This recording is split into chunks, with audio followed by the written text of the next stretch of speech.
Bonjour, c'est Cyril encore. On est le 16 juillet 2023. Alors, je viens sur la trompette aujourd'hui encore. Et je viens proclamer le retour de notre Seigneur Jésus-Christ. Amen, alléluia. Soyons tous bénis, soyons remplis de sa joie. Soyons persévérants. Amen. Les yeux fixés sur notre Seigneur Jésus-Christ. Amen, alléluia. Alors, ton regard pointe la direction. Amen. Ton regard pointe la direction. Alors, où regardes-tu? Amen. Où est ton focus? Ça, c'est très important. C'est une question qui doit être intégrée à toi, comme si tu respirais. Parce que, à tous les jours, tu dois décider où tu vas pointer ton regard. Amen. À chaque jour. Quand bien même tu as dit que tu as choisi Jésus, amen, il faudrait que tu décides en ton âme et conscience où est-ce que tu vas pointer ton regard en ce jour. Il y a des gens qui ont choisi Jésus, mais qui regardent ailleurs. Leur focus est ailleurs. Et ils ont choisi Jésus. Ton corps, qui est le chariot ou la voiture, ton corps va aller en direction où se trouve ton regard. On va prendre l'exemple simple. Suppose que tu conduis, tu es à vélo. Alors, le vélo va prendre la direction que tu vas lui donner. Si tu regardes à tes pieds, tu vas tomber. Parce que tu regardes là où il y a tes pieds. Parce que tu veux pédaler, tu regardes là où il y a tes pieds. Pour apprendre à aller à vélo, il ne faut pas regarder ses pieds. Tu n'iras nulle part. Il faut regarder au loin. La direction que tu vas emprunter, c'est c'est là où tu regardes. Et tu vas te rendre. Quand les parents apprennent à leurs enfants à conduire, ils se placent loin. Ben, disons qu'ils ont fait le petit pas avec les enfants. Mais maintenant, quand ils pensent que l'enfant est capable de se débrouiller, le parent se place loin. Il dit à l'enfant, viens à moi. Amen. Et l'enfant veut aller à son père ou à sa mère. Alors, il va aller en direction de là où le parent se trouve. Et c'est comme ça que les parents apprennent à conduire le vélo à leurs enfants. C'est la meilleure façon. C'est la même chose avec notre Seigneur Jésus-Christ. Alors, si tu dis que tu aimes le Seigneur Jésus, il doit être ton seul focus. Parce que c'est une chose de dire « Je suis Jésus » ou bien « Je suis à la suite de Jésus ». C'est une chose de dire ça. C'en est une autre de garder ton focus sur lui. Et c'en est une autre. Parce que si tu gardes le focus, tu dis « Je suis Jésus » et je garde mon focus sur lui, alors il va te diriger. Mais si tu dis seulement du bout des lèvres « Je suis Jésus », Jésus-Christ est mon maître, il est celui-là que je suis, mais que ton focus est ailleurs, ton corps, toute ta vie sera à l'endroit où est ton focus. Ça ne sera pas à l'endroit là où se trouve Jésus. Alors, il faudrait choisir. Et le monde dans lequel nous vivons est un monde, c'est vrai, environné de ténèbres, on le sait.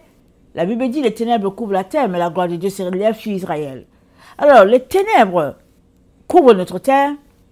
La gloire de Dieu est tournée vers Israël. Amen. Israël, c'est Jacob.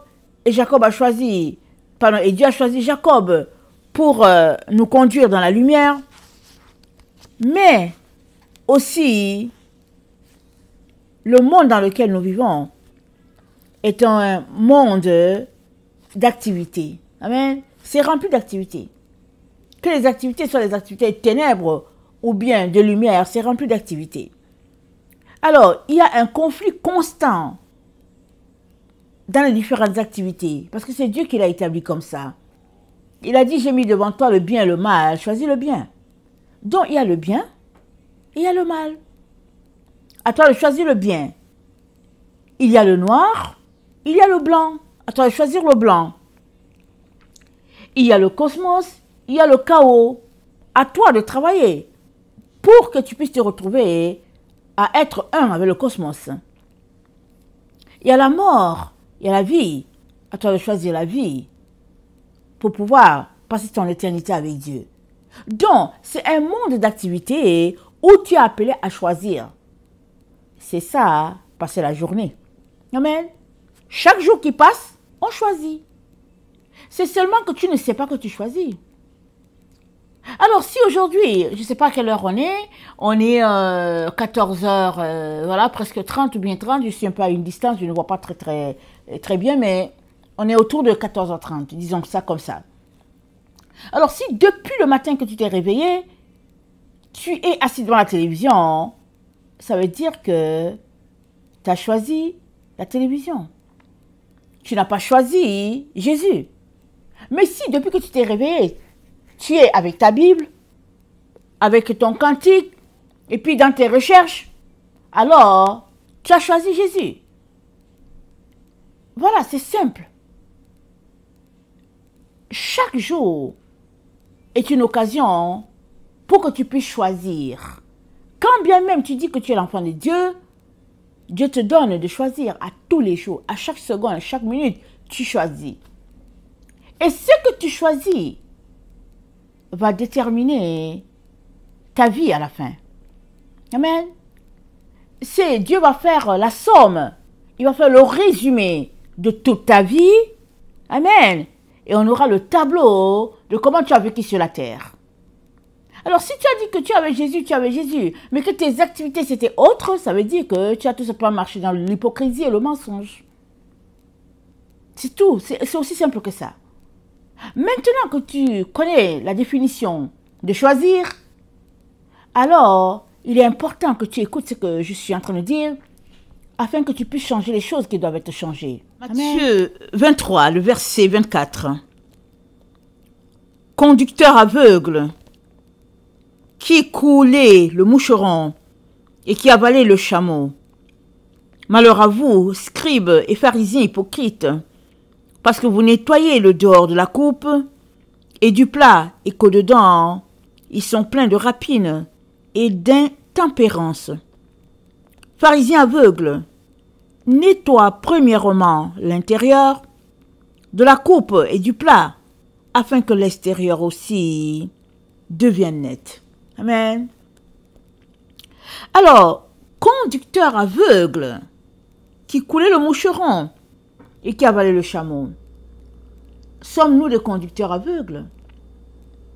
Amen. Sommes-nous de personnes aveugles? Parce que si nous sommes de personnes aveugles, nous allons tomber dans la fosse. Amen. Et si nous sommes des conducteurs aveugles, nous sommes en train de conduire plusieurs dans la fosse. Et ce n'est pas la fosse d'un jour. C'est la fosse où on n'en revient pas.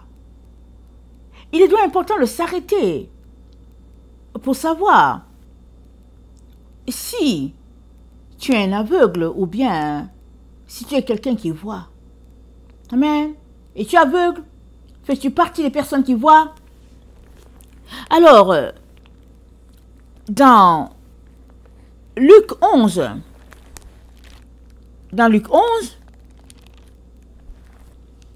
voilà ce que notre Seigneur Jésus-Christ nous dit, le verset 34. Ton œil est la lampe de ton corps. Lorsque ton œil est en bon état, tout ton corps est éclairé. Mais lorsque ton œil est en mauvais état, ton corps est dans les ténèbres. Prends donc garde que la lumière qui est en toi ne soit ténèbres. Si donc tout ton corps est éclairé, n'ayant aucune partie dans les ténèbres, il sera entièrement éclairé comme lorsque la lampe éclaire la lumière. On connaît ce passage. Alors, nous sommes informés que c'est notre œil qui est la lampe. Amen. C'est notre œil qui voit et ça envoie des rayons, amen, au niveau de notre cerveau, et les choses sont analysées à des vitesses de milliers de secondes, amen. C'est comme ça qu'on sait qu'on voit ou bien qu'on n'a pas vu. Mais le Seigneur nous dit qu'il y a des personnes qui sont des conducteurs aveugles, c'est-à-dire, ils voient avec leurs yeux physiques, ils voient que c'est bon, mais en réalité, c'est pas du tout bien, c'est pas du tout bon. Ils conduisent les gens loin de la vérité ou bien ils conduisent les gens dans la fosse. Dans Job 18, Job c'est avant les psaumes. Dans Job 18, le verset 5, c'est dit: la lumière du méchant s'éteindra, et la flamme qui en jaillit cessera de briller. La lumière s'obscurcira sous sa tente, et sa lampe au-dessus de lui s'éteindra. Ses pas assurés seront à l'étroit, malgré ses efforts, il tombera. Car il met les pieds dans un filet et marche dans les mailles. Il est saisi au piège par le talon, et le filet s'empare de lui. Amen. Alors, la lumière du méchant va s'éteindre. Mais c'est quoi la lumière ici? C'est d'abord le souffle. Amen. Le souffle que Dieu a mis en nous. Quand tu n'es pas de ce monde, le souffle t'est retiré. Mais il se pourrait qu'il soit avec Dieu. C'est-à-dire, c'est pas éteint. Amen. C'est-à-dire que c'est pas éteint. Mais quand la Bible dit que la lumière du méchant s'éteint, ça veut dire que il ne sera pas trouvé dans l'éternité. Il ne va pas figurer parmi les personnes vivantes dans l'éternité. Et pour cause, c'est dit qu'il met les pieds sur un filet, il marche dans les mailles. Alors, on sait tous les mailles, ce que c'est. Les mailles, c'est souvent fait de nœuds. Amen. Alors, il y a des parties où c'est des nœuds, et d'autres parties où c'est pas des nœuds. C'est ça qui fait les mailles. Alors, il met les pieds dans les mailles, ça veut dire qu'il ne marche pas droit. C'est ça que ça veut dire. Ça veut dire que quand ça fait son affaire, il est en surface, et quand ça ne fait pas, il est dans le trou, etc., etc. C'est pourquoi ses pieds sont dans les mailles. Et on parle, la Bible parle de filet, il est dans les filets, c'est-à-dire, à ses yeux, ce qu'il fait, c'est correct, mais la Bible nous dit, il est pris dans un piège. Amen. Il est pris dans un piège, c'est pour cela qu'il est dans cet état-là. Maintenant, es-tu pris dans un piège? Amen. Es-tu pris dans un piège? Parce que souvent, on ne réalise pas qu'on est dans un piège. On se dit, c'est la vie.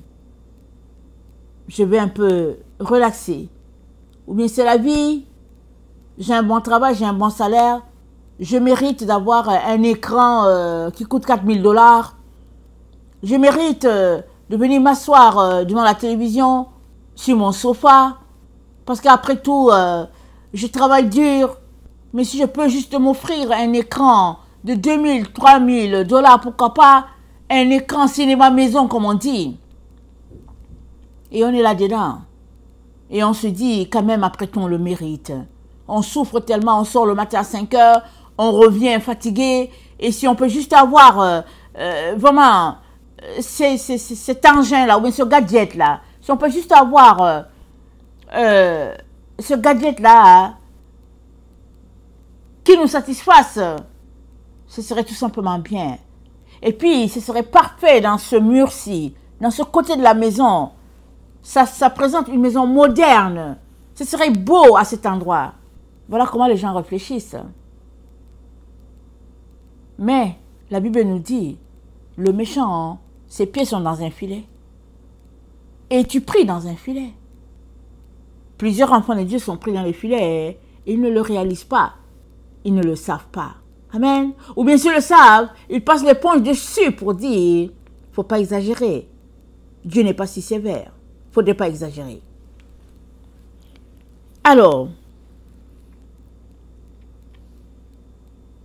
comme on l'a dit au début de la vidéo, chaque jour, tu es appelé à choisir.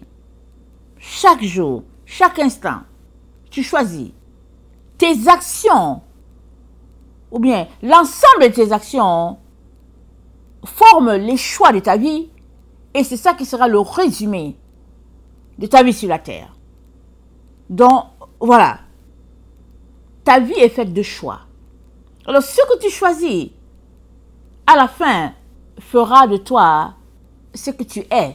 Amen. Ou ce que tu seras devenu. Ce sont tes choix qui t'auront conduit là. Maintenant, dans Proverbe 10, le verset 17, voilà ce qui est dit. Proverbe 10, le verset 17. Celui qui se souvient de la correction prend le chemin de la vie. Mais celui qui oublie la réprimande s'égare. Amen. Celui qui se souvient de la correction prend le chemin de la vie. Celui qui oublie la réprimande s'égare. Aujourd'hui, le Seigneur vient nous corriger. Il vient te dire que ce chemin sur lequel tu es, c'est le chemin de la mort. Si ton regard est rivé sur un écran parce que tu penses que tu le mérites, tu veux te divertir et que c'est la moindre des choses, là où ton regard se trouve, c'est là où ta vie aussi se dirige. Ou bien là où ton regard se dirige, c'est là où se trouve ta vie. Voilà, c'est mieux dit comme ça. Là où ton regard se dirige, c'est là où se trouve ta vie. Maintenant, ton regard se dirige où? Est-ce qu'il est dirigé, il est rivé sur la Bible, sur la parole de Dieu, que ce soit la Bible, que ce soit la Torah, que ce soit, en tout cas, les différentes versions de la parole de Dieu? Est-ce que c'est là que tes yeux sont? Ou bien sont-ils au niveau des réseaux sociaux? Où se trouve ton regard? Parce que ton regard détermine la finalité de ta vie. Amen. Ce que tu regardes, amen, là où tu pointes ton regard, là où se trouve ton focus, c'est là-bas que se trouve le stop de ta vie. Maintenant,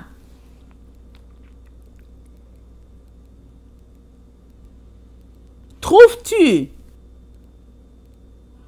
que Dieu mérite d'avoir toute la place en toi, c'est-à-dire le 100%, ou bien trouves-tu qu'il ne faudrait pas exagérer et que tu veux juste un peu te divertir? Quelles sont tes pensées? Parce que Dieu ne demande pas une vie à 90%, une vie à 95%, il demande qu'on lui consacre notre vie à 100%. À 100%. Et alors que nous le consacrons, ou bien alors que nous avons ouvert la bouche pour lui dire, Seigneur, je t'ai donné ma vie, prends-la, il est important que nos actions suivent. Sinon, on serait tout simplement dans le leurre. Et on est dans ce temps-là où le Seigneur est en train de rassembler ses enfants, oui, mais il est en train de mettre un point final à l'assemblage. Voilà. Il est en train de clore tout ce qu'il est en train de faire, parce qu'il a dit, le jugement commence par la maison de Dieu. Et le jugement a commencé par la maison de Dieu. On est rendu au niveau du monde, au niveau de Babylone. Amen. Et quand tout cela sera fini, amen, on sera passé à une nouvelle étape de la vie de l'être humain. Et on est là.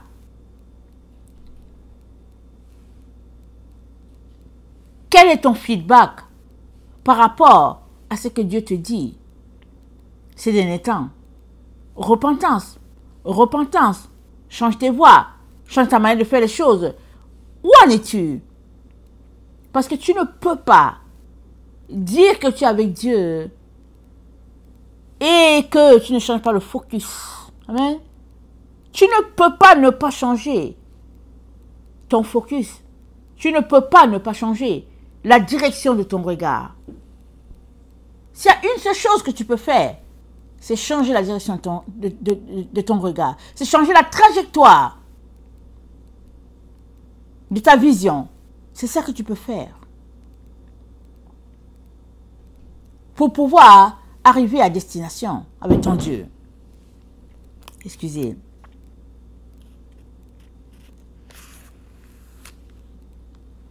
Dans Apocalypse 1, le verset 9, l'apôtre Jean nous dit, attendez, Apocalypse 1,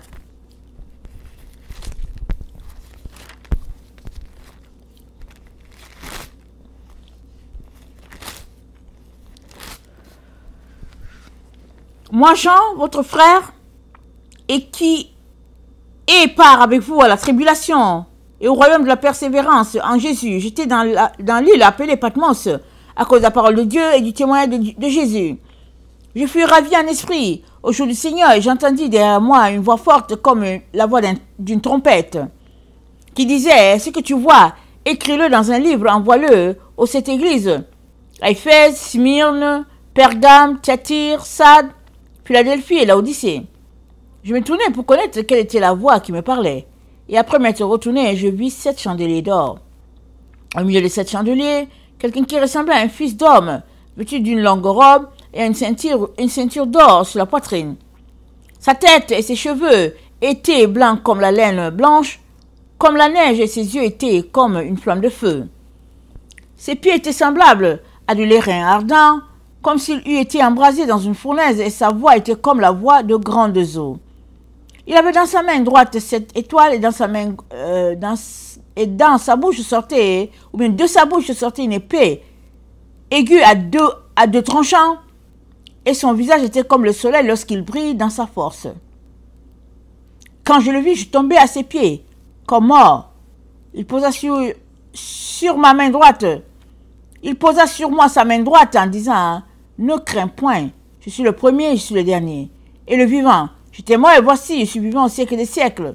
Je tiens les clés de la mort et du séjour des morts. Alors, Jean, il entend une voix, il se tourne et voilà la vision. Voici qu'il voit. Amen. Mais que vois-tu, toi? Vois-tu la télévision? Les images d'Internet? Les images du hockey? Que vois-tu à tous les jours? Parce que ta vision détermine la finalité de ta vie. Que vois-tu?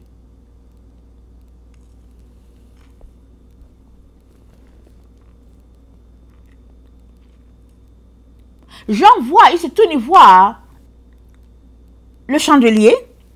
Amen. Et puis il voit le Seigneur Jésus. C'est ça qu'il voit. Alors, il dit, j'étais en esprit. Il dit, je fus ravi en esprit au jour du Seigneur. Alors, il était en esprit et il voit ça. Mais, quelle était la vie de Jean? Tous les jours, Jean voyait Jésus. Amen. Jésus n'était plus là. Mais tous les jours, Jean voyait Jésus. C'est-à-dire, ses yeux étaient rivés sur le Logos. Parce que pour pouvoir voir comme Dieu aimerait, il faudrait déjà que tu aies choisi de voir avec tes yeux physiques la parole de Dieu. Plusieurs ne connectent pas à Dieu parce que ils ne le voient pas. Amen. Dieu se trouve dans sa parole. Il faudrait que tu l'ouvres pour pouvoir voir Dieu. C'est vrai que les écrits, c'est lettres mortes. Mais quand tu lis la parole de Dieu, elle devient vivante. Parce que en toi règne le Saint-Esprit. Le Saint-Esprit en toi, et le Saint-Esprit donne vie à tout ce que tes yeux regardent et tes yeux parcourent. Et parce que tes yeux sont imbibés de Jésus, il peut te donner une vision, il peut te donner un rêve, il peut te donner une révélation. Parce que tu es déjà dans sa présence. Mais si toi tu regardes autre chose, et que tu veux que Dieu te parle, tu comprends que ça ne marche pas. Ça ne marche pas parce que ce n'est que ceux qui regardent avec leur œil spirituel qui arrivera à la maison du Père. Amen. Ce n'est que ceux-là. La Bible nous dit, Abraham a vu de loin et il a cru à ce que Dieu lui disait. Alors lui, il allait, il disait, bon, Dieu m'a appelé, il passait d'endroit en endroit pour se rendre compte que la cité dont Dieu parlait, ou bien la cité dont Dieu parle, c'est la cité céleste. Ce n'est pas là sous ses yeux. Amen, ce n'est pas sous ses yeux. Alors, tu ne peux pas en même temps avoir les choses sous les yeux et avoir les choses qui ne sont pas sous les yeux. Tu as fait le choix. Si tu choisis de voir matériellement, alors ça veut dire que spirituellement, tu ne verras pas. Si tu choisis de voir spirituellement, ça veut dire que de façon matérielle, tu ne vois pas. Tu ne vois pas. Alors, Dieu nous aime. Et il aimerait qu'on puisse être trouvé parmi ceux-là qui lui obéissent. Amen. Dieu aimerait qu'on soit trouvé parmi ceux-là qui lui obéissent.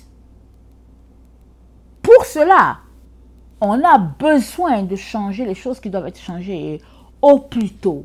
On doit les changer.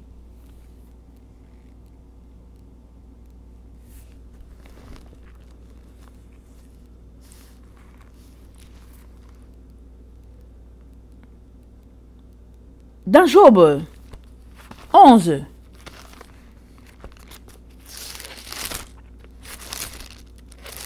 « 13 à 20 »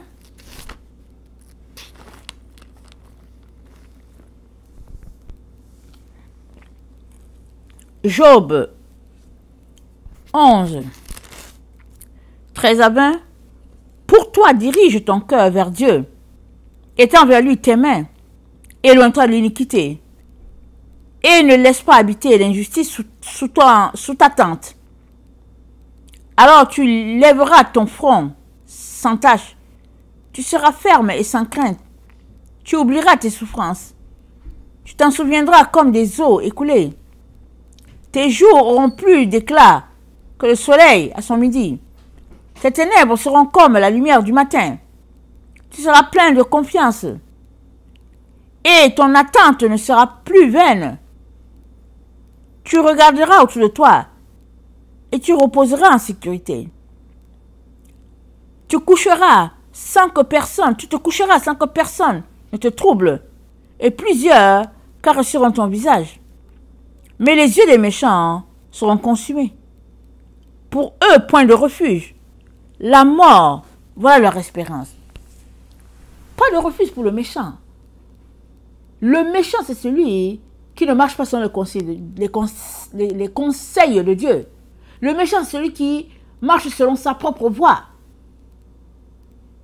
Et tu peux être appelé méchant par Dieu, même si tu te réclames de lui, même si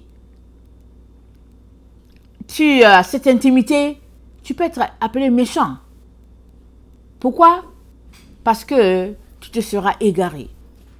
Parce que tu auras pris une voie qui n'est pas la voie de Dieu. C'est dit au verset 13, nous sommes dans Job 11, c'est dit, « Pour toi, dirige ton cœur vers Dieu et tends vers lui tes mains. » C'est-à-dire que ton attention, ton focus soit vers Dieu. Et dans Proverbe 4,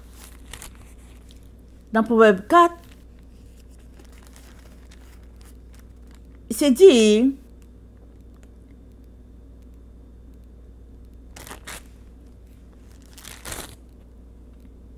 mon fils, le verset 20, sois attentif à mes paroles, prête l'oreille à mes discours, qu'ils ne s'éloignent pas de tes yeux. Garde-les dans le fond de ton cœur. Qu'ils ne s'éloignent pas d'où? De tes yeux. Parce que les yeux, le focus, la porte de ton âme, c'est par tes yeux que les choses entrent à l'intérieur. Et Jésus-Christ a dit, conducteur aveugle, nettoie d'abord l'intérieur. Et alors, l'extérieur va suivre. Mais qu'est-ce qui se passe? C'est qu'au lieu qu'on puisse nettoyer l'intérieur, c'est-à-dire faire sortir ce qui est en dedans, chaque jour, on se place devant la télévision, devant Internet, et on fait entrer des choses à l'intérieur. On regarde, donc on fait entrer tout ce qu'on regarde. Publicité, mensonges de politique, mensonges de sport, séduction du monde, arrogance de ce monde. On ne fait que faire entrer. On fait entrer les choses alors que Dieu nous dit de les faire sortir. C'est ça. Conducteur aveugle, nettoie d'abord l'intérieur. Alors, Dieu nous dit, faites sortir ce qui est en dedans. Mais nous, qu'est-ce qu'on fait? On en met. Quand est-ce qu'on va régler le problème? Parce que tout montre que quelqu'un qui agit comme ça, pour quelqu'un qui agit comme ça, le problème va demeurer. Parce que rien ne sort. Rien ne sort. Ou bien s'il y a quelque chose qui sort, s'il y a un qui sort, il y a 10 qui entrent. Et notre vie, c'est la somme de toutes ces choses-là qu'on aura regardées. C'est-à-dire c'est la somme de toutes les choses sur lesquelles on aura porté notre focus. C'est ça, la fin de notre vie, c'est ça.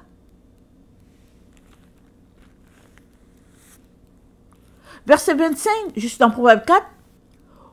Que tes yeux regardent en face et que tes paupières se dirigent devant toi.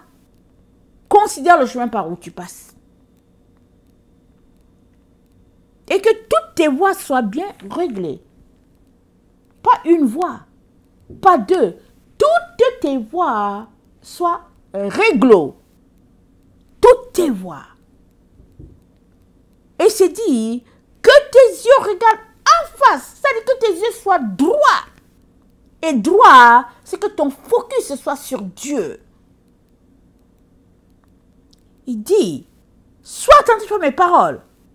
Prête l'oreille à mes discours. Oreille, les yeux, ils sont entreliés.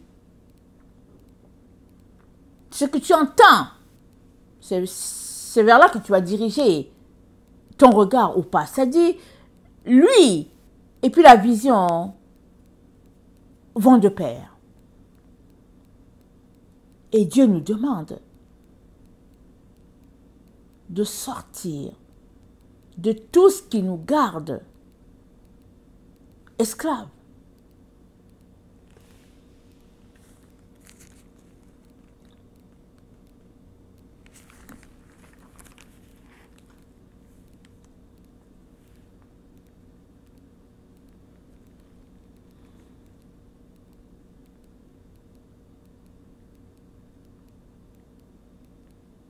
Il y a un endroit où la lumière est semblable aux ténèbres. Amen. C'est le monde dans lequel on est. Parce qu'on est en pleine ténèbres. Mais pour plusieurs, c'est de la lumière. C'est la vie. C'est le bonheur. C'est le succès. Pour plusieurs. Mais Dieu nous dit que ce monde dans lequel on est, ça périra. Ça disparaîtra. Parce que c'est un monde qui est le reflet de l'adversaire. Ce n'est pas un monde qui est le reflet de notre Dieu. Le reflet de notre Dieu, c'est pour l'après. C'est pour tous ceux-là qui auront triomphé de ce monde dans lequel nous nous trouvons. Alors, ils bénéficieront de l'autre monde. Mais en attendant que cela soit pour toi et moi, amen, il est important d'enlever notre focus de ce monde, de ses valeurs, et de les tourner vers notre Seigneur Jésus. Lui et lui seul.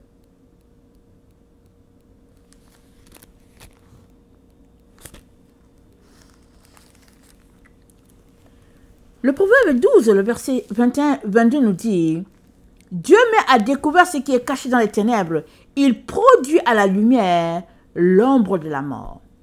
Ça, là où il y a les ténèbres, son contraire, c'est la lumière. Et là où il y a la lumière, son contraire, c'est les ténèbres.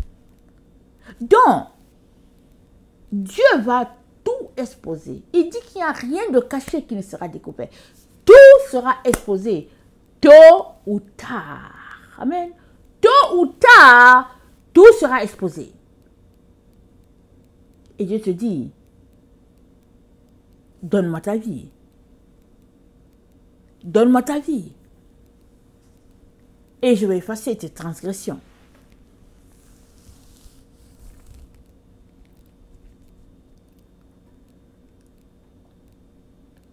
Si nous voulons changer, amen, si nous voulons que notre vie change, nous avons besoin de changer l'orientation de notre regard. Nous avons besoin de ça. Si nous refusons de changer l'orientation de notre regard, alors notre vie aussi ne changera pas. C'est ça qui est la vérité.